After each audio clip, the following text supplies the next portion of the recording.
Good evening, Brian. It's Thursday. And you know what that means? It's time for a Thursday top 5.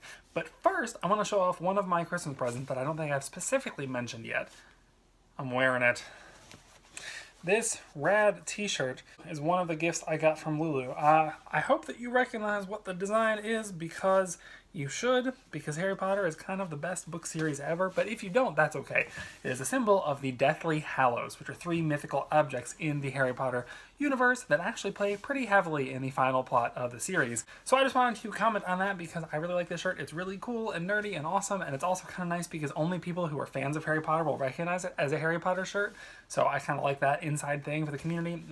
But now that I mentioned that, without further ado, here's my Thursday top 5, and I'm going to talk about board games. I was mostly inspired by the fact that we played board games this past weekend when Todd was here, but also because you specifically mentioned board games as a way to keep in touch with people or to bond with people when you do see them, or as a community family building activity. And so I figured what better topic than board games. I haven't played that many board games, so these aren't really ranked in any specific order, and there's only a few others that are not on this list that I have actually played, so it's not really going to be ranked at all. These are just 5 of my favorites out of the ones I played. So now that the video is half over, I'm going to get started.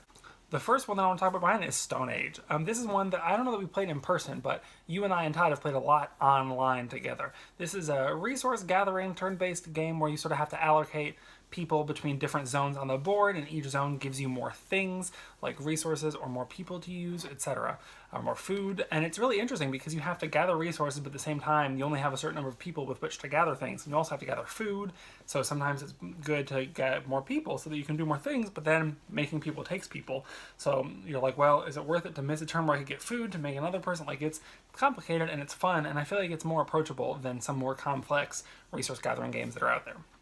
The next one I have to mention is Settlers of Catan. I've only played this one a couple of times, but not only is it a gateway game for many people to get into more serious strategy-based board games, but it also, I feel like, sort of led the more recent renaissance of board games. I'm sure that board games are similar to other things like Rubik's Cubes, where they've been popular with certain people for a long, long time, but I feel like in the last probably 10 or 15 years, they've really had more of a resurgence and a larger community, and I think that's thanks in large part to Settlers of Catan, because it really is a lot of people's first game and it gets them into the hobby. So it's a pretty approachable, pretty fun game to play, and it's definitely one that I'd like to get and play more of. The next one I want to talk about is Scrabble. This is probably my favorite of the more traditional standard board games that more people play. It's not really strategy based, it's the kind of game that most people are likely to have in their family game closet, but I really like it. I like words, and all of our family plays it and is pretty good at it, so I definitely have some fond memories with it. The next one I'll talk about is a game called Bang.